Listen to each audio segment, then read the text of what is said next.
Tuhan Yesus, inilah iman kami Tuhan. Sekalipun badai menerpa kami, sekalipun gelombang itu datang kepada kami Tuhan, kami percaya bahwa Engkau tetap menyertai kami. Berkat-Mu selalu melimpah bagi kami, berkat-Mu selalu tersedia bagi kami Tuhan. Karena kami adalah milik Kristus, orang-orang yang berhak menerima perjanjian berkat yang daripada Allah.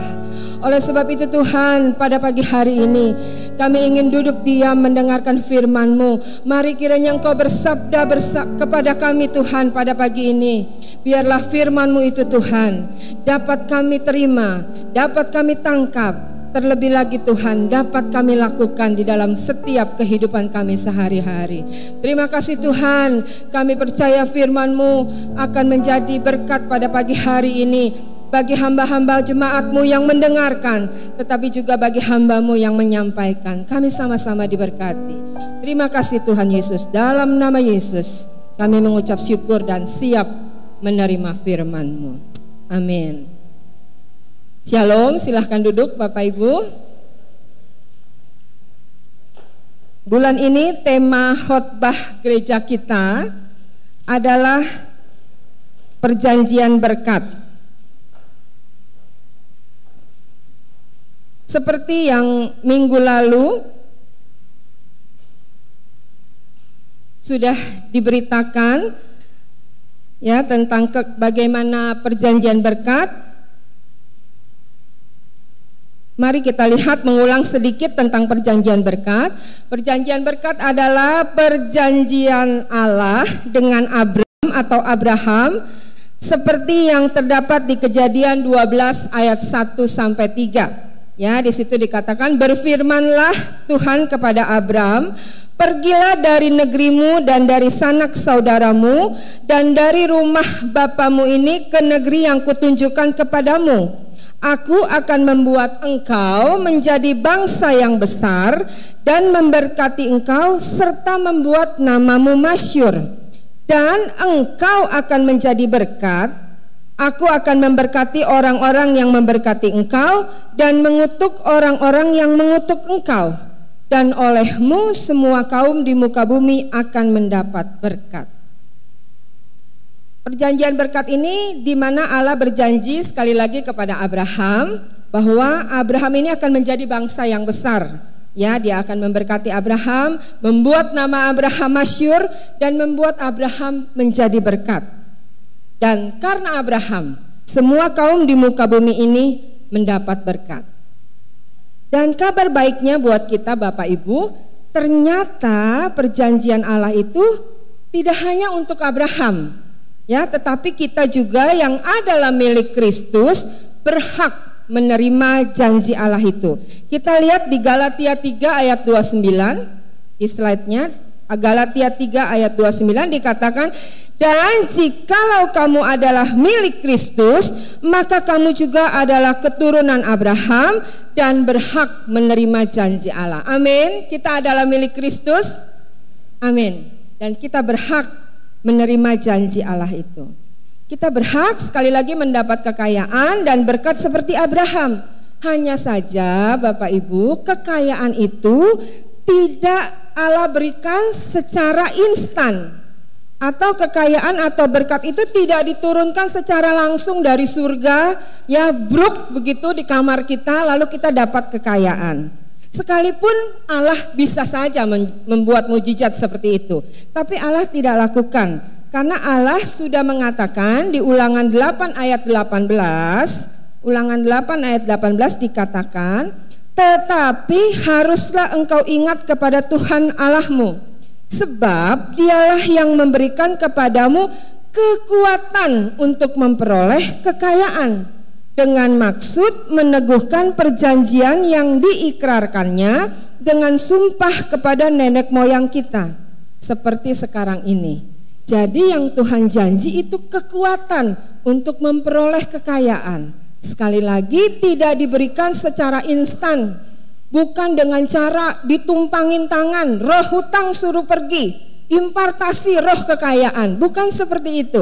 Tapi Tuhan bilang kita dikasih kekuatan Bapak Ibu untuk memperoleh kekayaan. Ya, sekali lagi, kekayaan itu diberikan melalui kekuatan-kekuatan, dan ada 7 kekuatan yang akan kita pelajari dalam bulan ini. Ya, Bapak Ibu, ada 7. Di antaranya mengelola, memberi, bekerja, hikmat, bergantung, berkata-kata dengan iman, bersyukur dengan melimpah. Pagi ini kita akan belajar 2 dari 7 kekuatan tersebut. Ya, Bapak Ibu. Tapi sebelum kita masuk di dalam 2 kekuatan dari 7 yang diberikan Tuhan buat kita untuk memperoleh berkat, untuk memperoleh kekayaan, mari kita lihat dulu prinsip Alkitab tentang kekayaan atau tentang harta yang ditulis di dalam firman Tuhan, Mazmur 24 ayat 1. Ya, di situ dikatakan Mazmur Daud, Tuhanlah yang empunya bumi serta segala isinya, dan dunia serta yang diam di dalamnya. Sekali lagi dikatakan, Tuhanlah yang empunya bumi serta segala isinya, dan dunia serta yang diam di dalamnya. Termasuk kekayaan kita, termasuk harta kita, termasuk uang kita, dikatakan semuanya Tuhan yang punya. Kalau semua Tuhan yang punya, berarti kita ini hanya pengelola saja. Sekali lagi, ini prinsip Alkitab yang harus kita pahami. Kita bukan yang punya, semua Tuhan yang punya. Apapun yang ada di dalam bumi ini, yang ada di dunia dan isinya, itu semua Tuhan yang punya. Kita hanya pengelola saja. Mungkin Bapak Ibu kurang setuju sama saya, dikatakan bahwa semuanya Tuhan yang punya, kita hanya pengelola. Misalkan Ibu bilang begini, Bapak Ibu bilang begini, saya ini kan seorang pembuat kue, gitu ya. Itu kan hasil kerja keras saya. Pagi-pagi bangun jam 4 pagi, ya, lalu adonin kue. Jam 5, jam 6 sudah jadi kuenya, lalu saya berjualan dan saya dapat berkat. Itu kan hasil kerja keras saya. Ya, Bapak Ibu bilang seperti itu. Coba kalau misalkan tangannya encok, tangannya sakit, kira-kira Bapak Ibu bisa bikin kue? Bisa jual kue? Tidak bisa. Lihat, semuanya Tuhan yang punya. Tapi kita yang mengelolanya sehingga menghasilkan berkat. Mungkin bapak-bapak ada yang bilang di sini, saya mah direktur di perusahaan. Itu hasil kerja keras saya, sekolah S1, sekolah S2, sekolah S3, ya, S lilin, S mambo. Semua kan hasil kerja keras saya. Saya belajar dari kecil dan sekarang saya akhirnya jadi seorang direktur. Ya, bisa menghasilkan uang banyak, gajinya besar, berkatnya banyak. Bapak Ibu, sekali waktu otak kita miring aja, nggak banyak-banyak 1 senti aja. Kira-kira nih saya mau tanya, bapak-bapak bisa mikir apa enggak? Bisa jadi direktur enggak, Pak? Boro-boro jadi direktur, ya.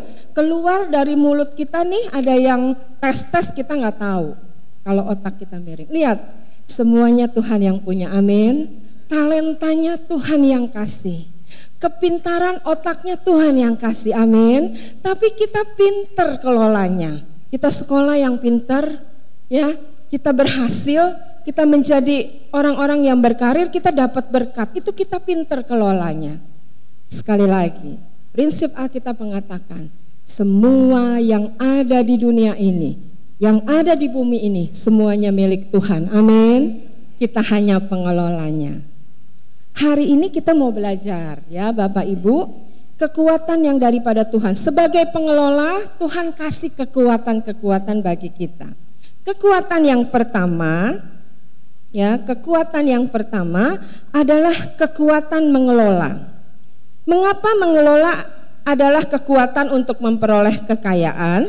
Karena semakin baik kita mengelola harta yang dipercayakan Tuhan kepada kita, maka semakin besar juga kemampuan kita untuk memperoleh kekayaan. Karena Allah akan mempercayakan kita harta, kekayaan, berkat sesuai dengan kesetiaan kita di dalam mengelola harta yang ada pada kita. Sekali lagi, berkatnya sesuai dengan kesetiaan kita mengelola harta kita. Ini sesuai dengan firman Tuhan, ya, bukannya Ibu Laura yang bilang begitu, tapi firman Tuhan di dalam Lukas 16 ayat 10. Dikatakan, barang siapa setia dalam perkara-perkara kecil, ia setia juga dalam perkara-perkara besar. Dan barang siapa tidak benar dalam perkara-perkara kecil, ia tidak benar juga dalam perkara-perkara besar. Ya, ternyata kalau kita setia Bapak Ibu pada perkara-perkara kecil, seperti mengelola keuangan kita dengan baik, bertanggung jawab atas semua harta yang dipercayakan Tuhan kepada kita, seberapapun yang ada saat ini, dan bertanggung jawab atas setiap sen yang kita keluarkan, kita gunakan, maka firman Tuhan mengatakan Allah akan mempercayakan perkara-perkara besar. Amin. Itu sebabnya mengelola, ya, kalau kita setia mengelola perkara-perkara kecil termasuk harta kita, uang kita, Tuhan bilang Tuhan akan kasih perkara-perkara yang besar.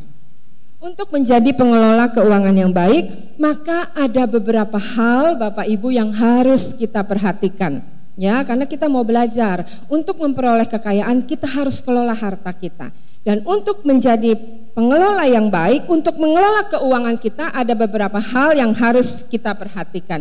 Yang pertama, Bapak Ibu, kita harus punya prioritas. Punya prioritas dalam pengelolaan keuangan kita. Punya prioritas dalam setiap pengeluaran. Dalam Kamus Bahasa Indonesia, prioritas itu adalah artinya sesuatu yang harus didahulukan. Jadi kalau bicara prioritas Bapak Ibu dalam mengelola keuangan, berarti yang pertama kita tahu pengeluaran mana yang harus didahulukan. Yang kedua, kita juga tahu berapa banyak yang bisa kita habiskan. Jangan sampai lebih besar pasak daripada tiang. Kita juga harus tahu bicara prioritas itu gaya hidup yang disesuaikan dengan kemampuan yang ada. Dan bicara prioritas dalam pengeluaran keuangan, artinya kita tahu atau kita bisa membedakan mana yang menjadi kebutuhan dan mana yang menjadi keinginan. Sekali lagi, mengelola keuangan yang baik kita harus punya prioritas. Prioritas artinya kita harus mendahulukan kebutuhan daripada keinginan. Apa yang kita butuhkan itu lebih penting daripada apa yang kita inginkan. Tugas kita adalah memprioritaskan atau mendahulukan kebutuhan, ya, daripada keinginan. Dan Allah berjanji untuk kebutuhan-kebutuhan, Tuhan sudah janji, ya, Dia akan memenuhi setiap kebutuhan kita. Makanya kita diajar di dalam Matius 6 ayat 11, doa Bapa kami, berikanlah kami pada hari ini makanan kami yang secukupnya. Lalu dikatakan juga di dalam Ibrani 13 ayat 5, ya, janganlah kamu menjadi hamba uang, tapi cukupkanlah dirimu dengan apa yang ada padamu, karena Allah telah berfirman, aku sekali-kali tidak akan membiarkan engkau, dan aku sekali-sekali tidak akan meninggalkan engkau. Jadi Bapak Ibu, untuk mengelola keuangan dengan baik, kita harus punya prioritas, mendahulukan, ya, kebutuhan daripada keinginan. Itu yang pertama, bagaimana mengelola keuangan yang baik. Yang kedua, Bapak Ibu, kita lanjut saja. Yang kedua, kita harus hindari berhutang. Berhutang itu memang bukan perbuatan dosa. Tidak ada ayat-ayat dalam Alkitab yang mengatakan bahwa berhutang itu dosa, ya Bapak Ibu. Sebaliknya malah ada ayat yang mengatakan kita itu untuk meminjamkan uang kepada orang lain. Bapak Ibu bisa lihat di Matius 5 ayat 42 dikatakan, berilah kepada orang yang meminta kepadamu dan janganlah menolak orang yang mau meminjam daripadamu. Jadi berhutang gak dosa, ya Bapak Ibu. Tapi kalau tidak bayar hutang jadi dosa, ya Bapak Ibu. Itu yang kita harus perhatikan. Walaupun hutang bukanlah perbuatan dosa, tapi hutang itu sangat berbahaya. Sekali lagi, kalau tidak bayar hutang, maka kita jadi berdosa. Memang zaman sekarang Bapak Ibu banyak sekali kemudahan-kemudahan yang diberikan kepada kita untuk membayar secara bertahap atau kredit. Ya kan? Bapak Ibu bilang hari gini nggak kredit, ya beli rumah kredit, beli mobil kredit, beli motor kredit, sampai panci juga ada kredit ya Bapak Ibu. Iya betul, sekarang dikasih kemudahan-kemudahan. Malah kadang-kadang kita diteleponin ya, di SMS, Bu ayo kredit aja Bu, kredit. Kita dikasih kemudahan-kemudahan untuk membayar secara bertahap atau untuk kredit. Ya ibu-ibu, meskipun demikian, sekalipun kita dikasih kesempatan untuk bayar bertahap, kita harus berhati-hati dengan kredit Bapak Ibu. Hitung dengan benar, hitung dengan seksama terlebih dahulu, apakah kita mampu membayar cicilannya setiap bulan. Kalau kita nggak mampu bayar cicilannya, kan artinya kita jadi berhutang. Ya, kalau nggak mampu jadinya berhutang. Dan kalau kita nggak bisa bayar hutang, sekali lagi itu jadi dosa. Ya, karena di dalam Mazmur 37 ayat 21 mengatakan orang fasik itu meminjam dan tidak membayar kembali. Jadi cuman orang-orang berdosa yang berhutang tapi nggak bayar. Ya, jadi kalau kita berhutang kita nggak bayar, kita jadi berdosa. Jadi ibu-ibu, bapak ibu, perhatikan kita harus hindari berhutang. Begitu juga dengan kartu kredit. Wah, ini lagi tren ya, beberapa tahun ke belakang ini kartu kredit ini tren, makanya gambarnya saya kasih kartu kredit. Karena ini memang lagi tren, di mana-mana di mall kita dikejar-kejar ya supaya bisa punya kartu kredit. Nggak usah Bu, nggak usah pakai apa-apa, Ibu tinggal tanda tangan aja, Ibu langsung punya kartu kredit. Nah Bapak Ibu, hati-hati dengan pemakaian kartu kredit. Saya perlu sekali untuk sedikit menjelaskan. Kartu kredit ini fungsinya Bapak Ibu adalah pengganti sementara uang tunai. Jadi kalau Bapak Ibu pakai uang kartu kredit, kita harus bayar langsung ya sesuai tagihan. Saya bukan anti kartu kredit, Bapak Ibu, di dompet saya juga pakai kartu kredit. Tetapi hati-hati dengan pemakaian kartu kredit ini. Ya, kita kalau pakai kartu kredit harus bayar langsung. Jangan, kita kan diiming-imingi ya oleh kartu kredit, boleh bayar minimum payment aja. Bu, kalau utangnya 1 juta 100.000 aja bayarnya. Ya, boleh dicicil. Bapak Ibu tahu itu adalah bunga berbunga. Ya, jadi kartu kredit itu bunganya besar sekali. Hari ini kita bayar bunganya dari 900.000. Bulan depan kalau kita bayar minimum payment lagi, itu bunganya dari 900.000 plus bunga bulan itu. Terus berlipat-lipat. Jadi hati-hati pemakaian kartu kredit. 2 tahun yang lalu, ya waktu itu baru mulai modul pelatihan wanita cakap berdampak di Sudirman, di sebuah kantor ada seorang wanita muda diketemukan bunuh diri. Ya, dia lompat dari lantai 13 di kantornya dan meninggal di tempat.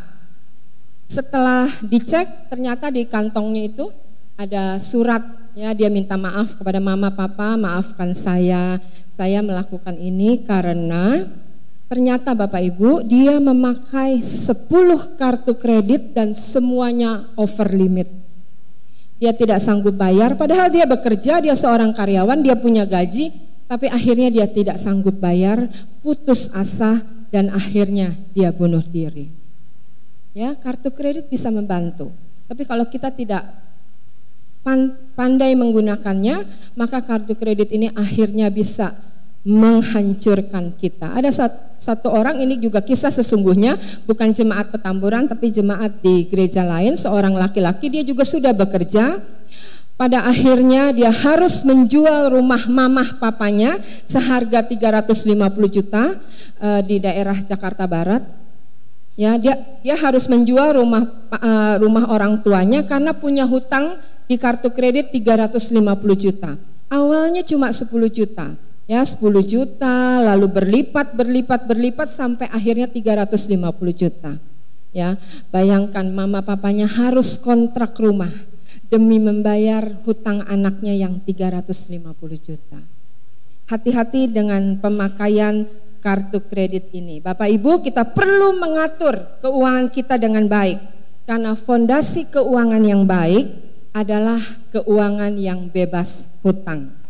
Rencana Tuhan untuk orang-orang percaya adalah bukan menjadi peminjam uang, tapi untuk menjadi pemberi pinjaman.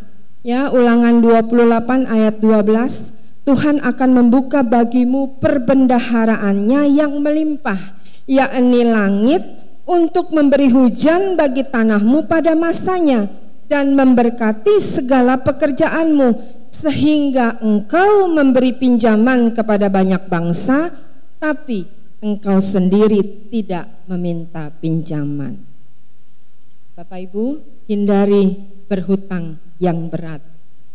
Seandainya hari ini Bapak Ibu terlibat di dalam hutang yang berat, maka untuk mengelola keuangan kita selanjutnya supaya menjadi baik, kita harus secara bertahap membayar hutang-hutang tersebut. Kita tidak akan bisa menjadi pengelola yang baik kalau kita tidak bereskan hutang-hutang kita. Kita tidak akan menjadi berkat, kita tidak akan diberkati kalau kita masih punya hutang yang berat. Sekali lagi, fondasi keuangan yang baik, Bapak Ibu, adalah keuangan yang bebas hutang. Jadi gimana ya caranya supaya bisa terbebas dari hutang yang berat? Kalau ada di antara kita Bapak Ibu yang hari ini punya hutang yang berat, praktekkan prinsip harap Bapak Ibu, ya, praktekkan prinsip harap. Hanya yang pertama itu artinya singkatannya hutang. Ya, hitung seluruh hutang-hutang yang ada, ya, teliti dengan teliti dan terperinci. Jadi hitung utangnya ada berapa, ya. Lalu hitunglah berapa pembayaran yang harus dilakukan setiap bulannya. Hitung juga berikut bunga-bunganya, karena biasa kalau hutang ada bunganya. Itu yang H. Yang A, ya ibu-ibu, aset. Ya, kita juga harus merinci harta-harta apa yang masih dapat dijual untuk membayar hutang. Ingat ya, kita harus bayar utang, mengutamakan bayar utang. Allah tidak akan memberkati kita kalau kita terus-menerus tidak bayar hutang. Ya, jadi Bapak Ibu, kita harus daftarkan aset-aset kita yang masih ada, yang apa yang harus kita jual untuk bayar hutang. Ya, jadi jual semua atau apa saja yang dapat dijual untuk mengutamakan pembayaran hutang. Itu A-nya, ya Bapak Ibu. R ini prinsip harap, R-nya itu rencana. Jadi buat rencana pembayaran hutang setelah dihitung berapa kemampuan kita untuk membayar per bulan. Jadi kita harus tetapkan, rencanakan setiap bulannya kita mau bayar berapa, ya, supaya hutang kita selesai. A-nya aplikasi, ya, di dalam membayar hutang, mulai dengan membayar hutang seberapa yang kita bisa dapat bayar. Ya, bayar hutang-hutang yang kecil dulu sehingga lebih terasa Bapak Ibu, ya, pembebasannya. Jadi kita lebih semangat. Kalau yang ini udah selesai, kita semangat untuk beresin yang lain, ya. Bayar hutang-hutang yang bunganya tinggi supaya tidak terjerat lebih banyak bunga lagi, ya. P-nya Ibu, ini dari prinsip harap, itu adalah penyesuaian. Hutang hanya dapat dibereskan kalau kita bersedia melakukan penyesuaian hidup. Banyak orang yang tidak bersedia menyesuaikan diri dengan keuangan yang ada. Tuhan ingin kita mencukupkan diri dengan yang apa yang ada. Jadi Bapak Ibu, kalau kita utangnya lagi banyak, kita mau bayar hutang, ya menyesuaikan diri Bapak Ibu. Ya, jangan waktu kemarin selalu pergi keluar, sekarang kita mau bayar hutang, kita kencangkan ikat pinggang. Kita harus melakukan penyesuaian. Ya, lalu hindari nonton iklan, ya, karena dengan iklan ada diskon, ya, lihat brosur-brosur yang ada diskon, kita jadi kepingin membelanjakan uang kita. Padahal kita dalam rangka sedang mau membayar hutang. Jadi untuk Bapak Ibu atau kita di antara kita yang sedang akan merencanakan pembayaran hutang, gunakan prinsip harap ini. Ya Bapak Ibu, saya berdoa kita semua terbebas dari hutang. Amin. Iya. Jadi yang pertama Bapak Ibu, tadi kalau sudah menjadi pengelola keuangan yang baik, kita harus punya prioritas. Yang kedua, kita harus hindari berhutang yang berat. Yang ketiga, Bapak Ibu, di dalam mengelola keuangan yang baik, kita harus punya tabungan. Memang kalau dibilang tabungan ini klise ya. Dari zaman nenek moyang kita juga udah diajarin untuk punya tabungan. Tapi Bapak Ibu, mulailah menabung dengan sedikit uang, ketimbang nunggu sampai uang banyak malah kita nggak pernah mulai. Biasanya kita seperti itu ya, nabungnya entar kalau ada lebih, kalau ada banyak baru kita tabungin ya. Tapi hari ini kita mau belajar mulai menabung dengan sedikit uang ya, ketimbang nunggu-nunggu tapi nggak pernah nabung. Pengelola keuangan yang baik, mengelola keuangan yang baik harus punya tabungan, karena tabungan itu adalah cara ideal sehingga kita selalu punya uang cadangan, punya uang simpanan untuk hal-hal yang tidak kita duga atau pengeluaran-pengeluaran yang kita rencanakan ke depan. Bapak Ibu kalau punya tabungan, setelah tabungannya banyak, Bapak Ibu bisa investasikan lagi ya. Jadi pengelola keuangan yang baik, dia harus punya prioritas, dia harus menghindari hutang yang berat, tetapi dia juga harus punya tabungan. Itu kekuatan yang pertama Bapak Ibu yang Tuhan berikan kepada kita untuk kita mengelola keuangan kita dengan baik. Amin. Mau kita menjadi pengelola keuangan yang baik? Amin. Kekuatan yang kedua, kita akan lanjut terus Bapak Ibu. Kekuatan yang kedua adalah kekuatan memberi. Ya, buat orang percaya kepada Tuhan, memberi adalah sebuah kekuatan. Hal ini emang beda ibu-ibu dengan orang dunia. Kalau orang dunia mengajarkan hemat pangkal kaya, ya betul? Hemat pangkal kaya, pelit. Kalau bisa kita pelit-pelit supaya kita bisa menghemat, lalu kita ambil sebanyak-banyaknya. Itu kata dunia. Kalau mau jadi kaya kita harus hemat, kita harus pelit, kita ambil sebanyak-banyaknya. Tapi untuk orang percaya, untuk anak Tuhan, memberi ini adalah sebuah kekuatan. Karena kalau di dalam kerajaan Allah berbeda. Dikatakan bahwa untuk memperoleh kekayaan, kita diajarkan untuk menyebar dan menabur harta kita. Ya, ini firman Tuhannya di dalam Amsal 11 ayat 24 dikatakan, ada yang menyebar harta tetapi bertambah kaya, ada yang menghemat secara luar biasa namun selalu berkekurangan. 2 Korintus 9 ayat 6 ini tentang menabur. Camkanlah ini, orang yang menabur sedikit akan menuai sedikit juga, dan orang yang menabur banyak akan menuai banyak juga. Jadi memberi adalah sebuah kekuatan. Ya, dia tuh firman Tuhan mengatakan kita harus menyebar dan menabur harta kita. Sekali lagi, untuk menerima perjanjian berkat, untuk memperoleh kekayaan yang Tuhan janjikan, kita harus melakukan kekuatan memberi. Ada beberapa macam Bapak Ibu ya tentang pemberian ini yang harus kita lakukan. Yang pertama, memberikan perpuluhan. Ya, sekali lagi yang pertama kita harus memberikan perpuluhan. Memberikan perpuluhan ini Bapak Ibu adalah pemberian yang paling mendasar untuk kita orang percaya. Sebuah prinsip atau perintah Allah kepada kita orang percaya untuk membawa persepuluhan kita kepada Tuhan. Perintah ini tertulis di dalam Maleakhi 3, ada ayatnya, Maleakhi 3 ayat 10. Dikatakan, Bapak Ibu boleh baca bersama-sama dengan saya ya. 1, 2, 3. Bawalah seluruh persembahan persepuluhan itu ke dalam rumah perbendaharaan, supaya ada persediaan makanan di rumahku. Dan ujilah aku, firman Tuhan semesta alam, apakah aku tidak membukakan bagimu tingkap-tingkap langit dan mencurahkan berkat kepadamu sampai berkecukupan. Berkecukupan apa berkelimpahan Bapak Ibu? Firman Tuhan bilang berkelimpahan.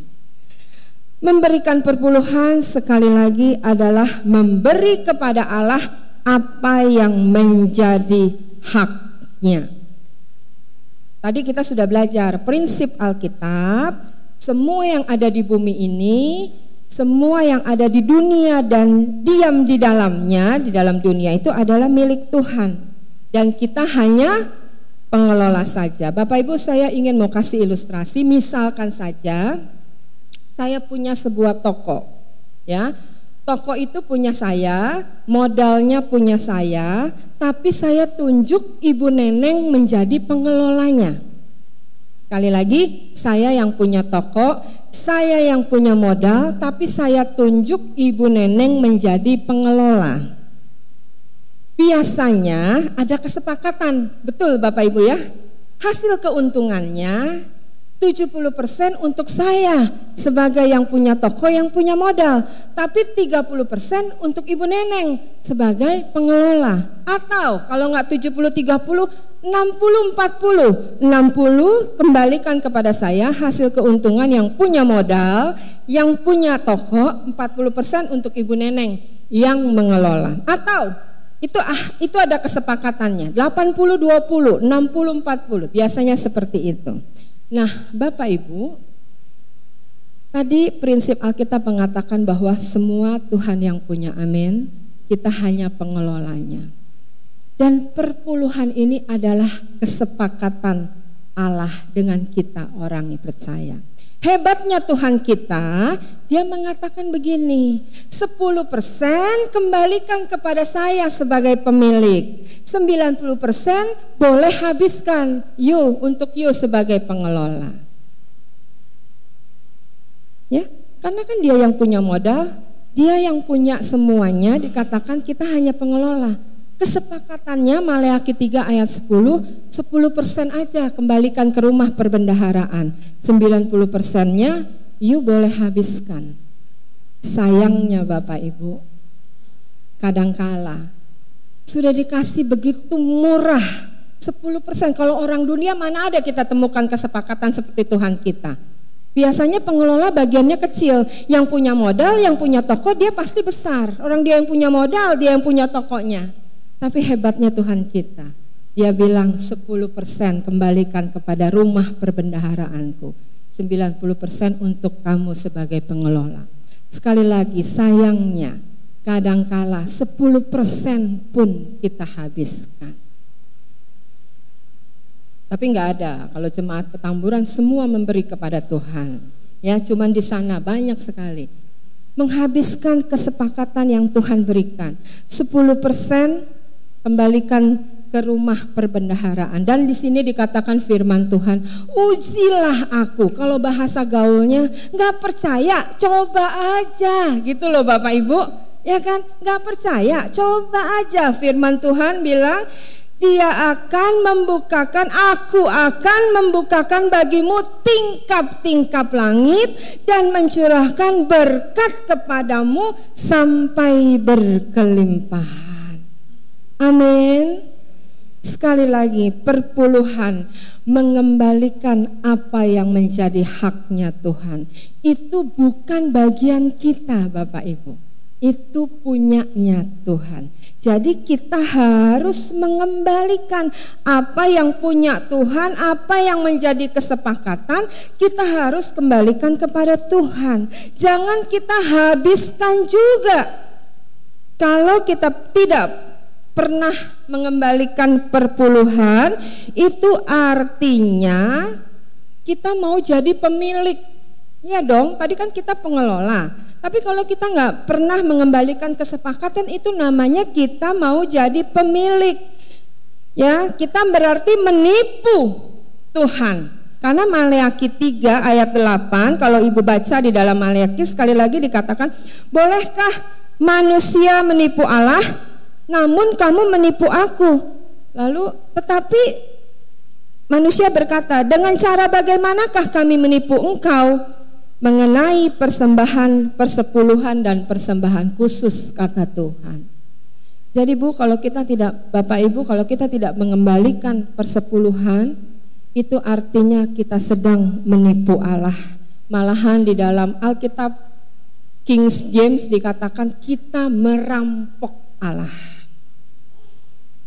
Kenapa kita dibilang menipu Allah? Kenapa kita dibilang merampok Allah? Sebab perpuluhan itu memang milik Allah. Sekali lagi, orang yang tidak setia membayar perpuluhan berarti ia sedang menipu Allah, sedang merampok Allah. Merampok dan menipu manusia aja Bapak Ibu ada sanksinya. Betul? Iya, ada sanksinya. Apalagi kalau merampok dan menipu Allah. Mari Bapak Ibu, kalau kita hari ini belum diberkati, mari periksa diri. Jangan-jangan kita belum mengembalikan apa yang menjadi haknya Allah. Belum mengembalikan kesepakatan kita dengan Tuhan. Bapak Ibu, ayat ini Maleakhi 3 ayat 10 ini saya sudah alami. Tadi firman Tuhan katakan, ujilah aku.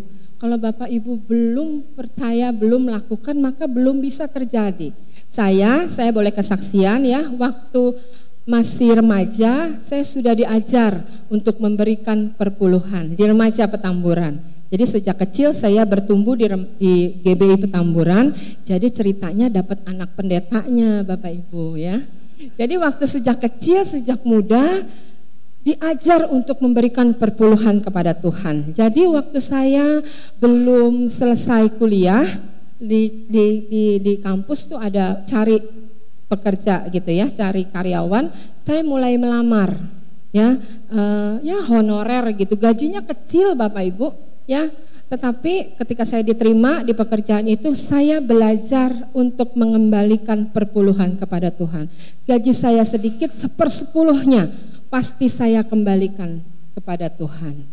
Karena saya sudah diajar, dari kecil saya belajar untuk mengembalikan perpuluhan. Dan Bapak Ibu tahu, karir saya semakin meningkat.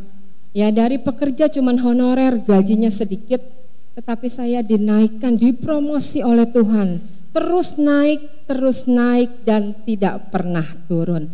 Tentu saja karena dipromosi gaji saya pun bertambah, penghasilan saya juga bertambah, kedudukan saya semakin baik.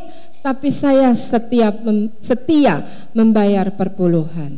Saya percaya, saya boleh ada di atas, saya boleh ada di kedudukan yang baik. Itu semua salah satunya karena saya setia membayar perpuluhan. Karena firman Tuhan mengatakan ketika kita setia pada perkara-perkara kecil, maka Tuhan kasih perkara-perkara besar. Amin. Amin Bapak Ibu. Mari kita setia membayar perpuluhan kita. Sekali lagi, ini sebuah prinsip daripada Tuhan, sebuah perintah Allah. Ya, kalau namanya perintah nggak ada nego-nego, harus dilakukan. Ya, itu adalah sebuah perintah, kita harus mengembalikan apa yang menjadi haknya. Bapak Ibu, kadangkala membayar perpuluhan itu menjadi berat buat kita, karena kita begini Bapak Ibu, ntar deh kalau ada sisa baru kita berikan kepada Tuhan. Kita habiskan dulu baru kita kembalikan 10% kepada Tuhan. Biasanya Bapak Ibu gak pernah ada sisa. Jadi akhirnya kita nggak pernah memberikan perpuluhan. Jadi kalau mengembalikan apa yang menjadi haknya Tuhan, pertama begitu terima uang gaji atau uang keuntungan atau uang apapun juga Bapak Ibu, kita langsung sisihkan 10% kepada Tuhan. Dan sisanya sekali lagi dikatakan, itu bagian kita. Amin.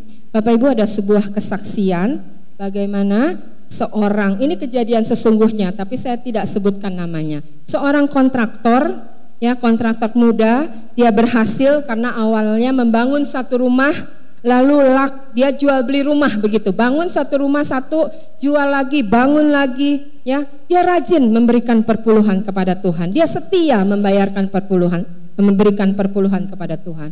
Ketika akhirnya menjadi besar, dia bisa 10 rumah, dia bisa 20 rumah, dia mulai pikir, wah ini perpuluhan saya besar sekali kepada Tuhan hasil keuntungannya. Dan lagi pula itu kan hasil kerja keras saya boleh jual rumah, melalui jual ke orang lain, itu hasil kerja keras saya. Saya boleh bangun rumah itu 10, 20, itu hasil kerja saya, bukan mengandalkan Tuhan. Itu punya saya. Lalu dia berhenti, Bapak Ibu, memberikan perpuluhan kepada Tuhan. Ya, dia pikir itu hasil kerja keras saya. Ya, kenapa saya harus memberikan perpuluhan kepada Tuhan? Ketika dia berkeputusan untuk stop memberikan perpuluhan kepada Tuhan, dan Bapak Ibu tahu, rumahnya tidak laku dijual. Bahkan dia sudah memberikan diskon yang besar-besaran, tetap saja rukonya tidak terjual. Ketika akhirnya dia terpuruk, dia datang kepada seorang hamba Tuhan, lalu mulai sharing. Taulah dia apa sebabnya bisnisnya jadi macet, penjualannya jadi tidak jalan, karena dia stop memberikan perpuluhan kepada Tuhan. Akhirnya dia minta ampun kepada Tuhan dan kembali mengembalikan perpuluhan kepada Tuhan. Bapak Ibu tahu, sekarang dia menjadi seorang kontraktor yang besar. Dia bisa menjual setiap rumah yang dia bangun.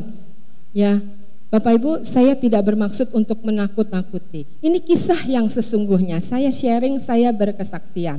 Bagaimana kalau kita setia pada perkara-perkara kecil, Tuhan akan beri perkara-perkara yang besar. Amin. Bapak Ibu, mari kita membayar perpuluhan kita kepada Tuhan. Bapak Ibu mau pilih mana? 100% Bapak Ibu habiskan, tapi tidak ada Tuhan di sana. Atau 10% kembalikan kepada Tuhan, 90% kita habiskan, tapi Tuhan akan menyertai kita. Amin. Itu yang pertama, Bapak Ibu, kita harus memberikan perpuluhan kepada Tuhan. Ya, kekuatan memberi yang pertama, memberi perpuluhan kepada Tuhan. Karena sekali lagi saya ulangi, memberi perpuluhan adalah mengembalikan hak kepada Tuhan. Yang kedua, Bapak Ibu, setelah memberikan perpuluhan, kekuatan yang kedua adalah memberikan persembahan khusus lainnya. Kita akan baca di dalam 2 Korintus 9 ayat 10. Ini ada ayatnya ya di slide-nya. 2 Korintus 9 ayat 10 dikatakan, Ia yang menyediakan benih bagi penabur dan roti untuk dimakan. Ia juga yang akan menyediakan benih bagi kamu dan melipat gandakannya dan menumbuhkan buah-buah kebenaranmu. Selain memberikan perpuluhan yang adalah kewajiban kita untuk melakukan perintah Allah, Tuhan juga bilang, Bapak Ibu, di dalam 2 Korintus ini, bahwa ada benih yang untuk ditabur, tapi ada juga roti yang untuk dimakan. Jadi dalam 90% bagian kita yang tadi kita boleh habiskan dalam berkat yang kita terima, firman Tuhan bilang ada benih yang untuk ditabur, tapi ada juga roti yang untuk dimakan. Jadi Bapak Ibu, ada benih. Ya, kita harus menabur untuk kembali menuai. Jadi dari 90% itu dikatakan ada benih, ada roti. Persembahan khusus, persembahan lain, ini adalah benih, Bapak Ibu, yang kita harus tabur untuk kita investasikan di kerajaan Allah untuk menjadi berlipat ganda dan menghasilkan buah. Tadi firman Tuhan bilang, ada benih yang ditabur untuk berlipat kali ganda menghasilkan buah-buah.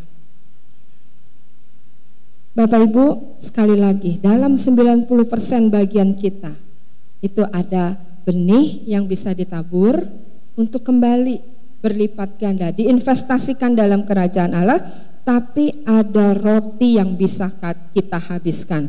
Ingat firman Tuhan yang mengatakan kalau tabur sedikit akan menuai sedikit juga. Kalau taburnya banyak akan menuai banyak juga.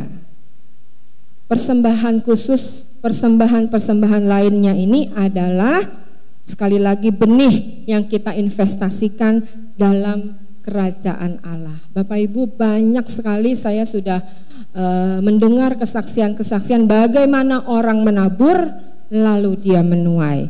Kita akan lihat pemberian-pemberian apa saja yang disebut sebagai persembahan khusus, ya. Yang pertama adalah pemberian hasil pertama atau persembahan sulung. Ini ayatnya di Amsal 3 ayat 9 sampai 10. Bapak Ibu bisa baca di rumah, tetapi boleh saya bacakan.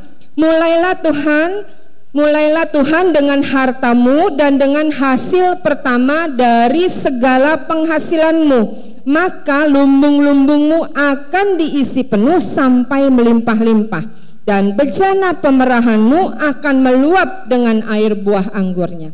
Jadi persembahan khusus yang pertama adalah pemberian atau persembahan sulung. Bapak Ibu, saya juga mempraktekkan persembahan sulung.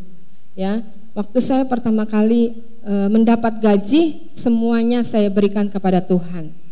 Karena apa? Saya tahu saya ingin mempraktekkan persembahan sulung kepada Tuhan. Ketika saya naik gaji, setiap kenaikannya saya juga persembahkan kepada Tuhan. Kenapa saya lakukan? Ya, selain karena saya mengasihi Tuhan, tapi saya juga mau belajar setia, menginvestasikan keuangan saya dalam kerajaan Allah. Ketika kita menabur sedikit, kita menuai sedikit. Ketika kita menabur banyak, maka kita menabur banyak. Dan banyak Bapak Ibu yang bersama saya, growing up bersama saya bertumbuh, saya lihat sendiri bagaimana mereka mempraktekkan persembahan sulung. Dan sampai hari ini, saya boleh melihat mereka tidak pernah berkekurangan, malahan berkelimpahan karena melakukan praktek persembahan sulung yang diberikan kepada Tuhan. Itu yang pertama. Yang kedua, pemberian untuk pekerjaan misi dan pemberitaan Injil. Ini Bapak Ibu bisa baca ayat-ayatnya, ya. Ketika kita memberikan, menginvestasikan harta kita, uang kita untuk pekerjaan misi dan pemberitaan Injil, percayalah, pasti kita juga akan menuai berkat dari setiap apa yang kita lakukan. Bapak Ibu bisa menjadi orang tua asuh dari tenaga misi di pedalaman-pedalaman yang memberitakan Injil. Waktu saudara menjadi orang tua asuh dari tenaga misi, saat itulah, ya, Bapak Ibu sedang menabur, sedang menginvestasikan uang kita untuk kerajaan Allah. Yang ketiga, pemberian kepada siapa saja yang mengajarkan firman Tuhan. Itu ada di Galatia 6 ayat 6 sampai 7. Lalu ada pemberian untuk fasilitas rumah atau gereja, gedung, sarana dan prasarana untuk rumah Tuhan. Ini juga merupakan benih yang kita tabur, ya. Ketika kita menabur, maka kita akan menuai. Bapak Ibu, saya boleh kesaksian, ya. Tidak ada maksud sekalipun untuk menyombongkan diri, tetapi sekali lagi ini menceritakan bahwa saya juga belajar untuk mempraktekkan firman Tuhan. Ketika gereja ingin membeli rumah di depan, ya Bapak Ibu tahu semua kita menggalang dana untuk rumah, beli tanah di depan ruang parkir itu. Sekali waktu keluarga kami juga ikut janji iman, tetapi Tuhan berkata kepada saya, berikan mobilmu. Waktu itu saya sempat nangis juga Bapak Ibu, ya, karena mobil itu adalah kenang-kenangan saya waktu saya bekerja. Jadi ya kenangan, ada historinya begitu. Jadi buat saya memberikan mobil ini berat juga gitu, tetapi akhirnya saya taat kepada Tuhan. Waktu Tuhan bilang beri, persembahkan, investasikan di dalam kerajaan Allah, maka saya memberikan mobil CR-V itu untuk dijual dan uangnya dipergunakan untuk pembelian tanah di depan. Bapak Ibu tahu, ketika saya memberikan dengan sukacita, dengan iman kepada Tuhan dalam waktu singkat. Padahal waktu itu saya ketar-ketir juga, Tuhan, kalau saya kasih mobil ini saya pakai apa nih Bapak Ibu? Kalau Pak Yosi ada pelayanan kan pasti Pak Yosi pakai mobilnya, dan saya pakai apa? Anak saya gimana? Nanti mau sekolah, mau ini. Tetapi saya belajar taat kepada Tuhan. Ketika Tuhan bilang suruh kasih, maka saya kasih kepada Tuhan. Lalu saya singkat cerita, saya sudah berikan kepada Tuhan. Beberapa bulan kemudian, Bapak Ibu, ketika saya menginvestasikannya dalam kerajaan Allah, maka Tuhan ganti dengan mobil baru yang lain. Amin. Ketika kita memberikan kepada Tuhan, Tuhan tidak pernah berhutang kepada kita. Ketika kita investasikan untuk kerajaan Allah, sekali lagi Dia akan memberkati kita secara berkelimpahan. Saya dapat mobil baru Bapak Ibu. Ya, memang mobilnya nggak sama, tetapi grace baru. Puji Tuhan, semuanya itu sekali lagi kalau kita memberikannya dengan sukacita, dengan iman, untuk pekerjaan, ya, fasilitas rumah Tuhan, untuk gereja, gedung, sarana prasarana. Tuhan bilang, kita menabur banyak, maka kita juga akan menuai banyak. Amin. Pemberian yang lain Bapak Ibu, kita juga akan bisa memberikan pemberian untuk orang-orang miskin atau kesusahan, janda dan yatim piatu, itu kita bisa lakukan. Lalu juga ada pemberian sebagai ucapan syukur, sembuh dari sakit, ulang tahun, itu adalah persembahan-persembahan syukur kita kepada Tuhan. Ya, kita bersyukur kepada Tuhan kita berikan lewat persembahan kepada Tuhan. Juga ada pemberian untuk membalas kasih kepada orang tua, kakek nenek, itu juga merupakan persembahan-persembahan khusus yang kita bisa lakukan kepada Tuhan. Maka Bapak Ibu, kalau Bapak Ibu perhatikan di gereja ini ada amplopnya, khusus perpuluhan, khusus persembahan khusus. Ya, persembahan-persembahan yang kita bisa lakukan. Yang harus diingat, yang harus diingat oleh kita Bapak Ibu dalam memberi. Karena pemberian ini kan kita berikan kepada Tuhan, bukan kepada manusia. Jadi karena kita berinya kepada Tuhan, maka ada bisa diterima, bisa ditolak Bapak Ibu. Makanya perhatikan, kita harus memberikan persembahan kita yang berkenan kepada Allah. Nah, seperti apa persembahan yang berkenan kepada Allah yang mendatangkan berkat? Yaitu yang pertama, kalau kita memberikan persembahan, karena waktunya sudah habis, saya cepat saja. Yang pertama, kita harus memberikan persembahan kita dengan iman dan ketekunan. Ini di dalam Roma 14 ayat 23 dikatakan, barang siapa yang bimbang kalau ia makan, ia telah dihukum, karena ia tidak melakukannya berdasarkan iman, dan segala sesuatu yang tidak berdasarkan iman adalah dosa, termasuk pemberian kita. Maka kita harus berikan dengan iman dan ketekunan. Kekuatan dalam memberi ini Bapak Ibu bekerja ketika kita melakukannya dengan iman, bukan dengan untung-untungan, bukan dengan asal-asalan. Ya, kita harus melakukan pemberian ini dengan iman. Sebab tanpa iman maka pemberian kita akan menjadi sia-sia. Imanlah yang membuat pemberian kita ini menjadi kekuatan yang multiplikasi. Ya, menjadi berlipat ganda, itu karena iman. Nah, tandanya Bapak Ibu kalau kita memberi dengan iman, itu tandanya kita sabar. Karena ngerti prinsip menabur tabur tuai itu, ya, untuk menuai diperlukan kesabaran, dan untuk menunggu waktu menuai. Jadi ada waktu untuk menabur, tapi ada waktu juga untuk menuai. Orang yang beriman itu dia sabar. Ya, karena di dalam Galatia 6 ayat 9 dikatakan, janganlah kita jemu-jemu berbuat baik, karena apabila sudah datang waktunya kita akan menuai jika kita tidak menjadi lemah. Ya, jadi sama Bapak Ibu seperti tanam buah pisang, buah apel, buah duren, selalu punya waktu menuai, waktu-waktu tertentu untuk menuai. Demikian juga kalau kita investasikan uang kita dalam kerajaan Allah, ya, kita harus beriman, tapi juga kita sabar, nggak boleh menjadi lemah untuk memberi. Setelah tiba waktunya, kata Tuhan, pastilah kita akan menuai. Ya, Bapak Ibu, jadi yang pertama, supaya persembahan kita berkenan kepada Allah, kita harus memberi dengan iman dan ketekunan. Yang kedua, supaya persembahan kita juga berkenan kepada Allah, kita harus memberi dengan rela dan sukacita. Jangan memberi dengan terpaksa, karena tidak ada manfaatnya Bapak Ibu. Allah itu paling gak berkenan dengan persembahan yang terpaksa dan sedih hati. Allah menuai pemberian yang tidak terpaksa disertai dengan sukacita. Ini ada ayatnya, 2 Korintus 9 ayat 7. Hendaklah masing-masing memberikan menurut kerelaan hatinya, jangan dengan sedih hati atau karena paksaan. Sebab Allah mengasihi orang yang memberi dengan sukacita. Jadi Bapak Ibu, ketika kita memberi dengan iman dan ketekunan, juga memberi dengan rela dan sukacita. Amin. Hari ini Bapak Ibu kita sudah belajar 2 kekuatan dari 7. Ya, jadi ada 7. Hari ini kita sudah belajar 2 kekuatan untuk memperoleh kekayaan. Bukan dengan sulap, bukan dengan sihir. Tapi Tuhan bilang dengan kekuatan yang dari Tuhan. Yang pertama kekuatan mengelola. Ya, kita harus punya prioritas, hindari berhutang yang berat, punya tabungan. Yang kedua, kita dengan kekuatan memberi. Ya, memberi perpuluhan itu wajib judulnya. Kudu kata orang Betawi. Yang kedua, memberikan persembahan-persembahan khusus sebagai benih yang kita tabur, yang kita investasikan dalam kerajaan Allah.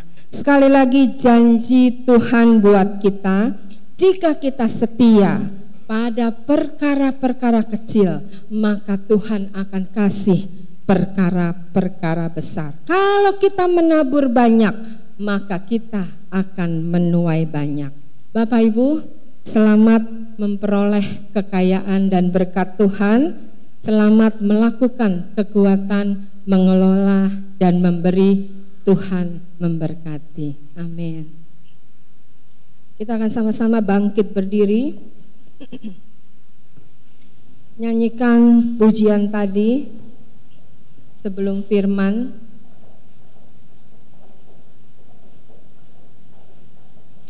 Pagi ini kita berdoa kepada Tuhan, memohon kemampuan, memohon kekuatan itu diberikan oleh Tuhan kepada kita, supaya kita bisa mengelola keuangan kita dengan baik, bisa memberi kepada Tuhan apa yang menjadi haknya, kita mengembalikan dengan setia. Kita memohon kepada Tuhan, Tuhan berikanlah kemampuan untuk kami setia pada perkara-perkara kecil. Terima kasih Tuhan. Sekalipun Tuhan aku dalam lembah kelam, tetapi kami percaya berkat Tuhan akan menyertai kami. Sekalipun aku dalam lembah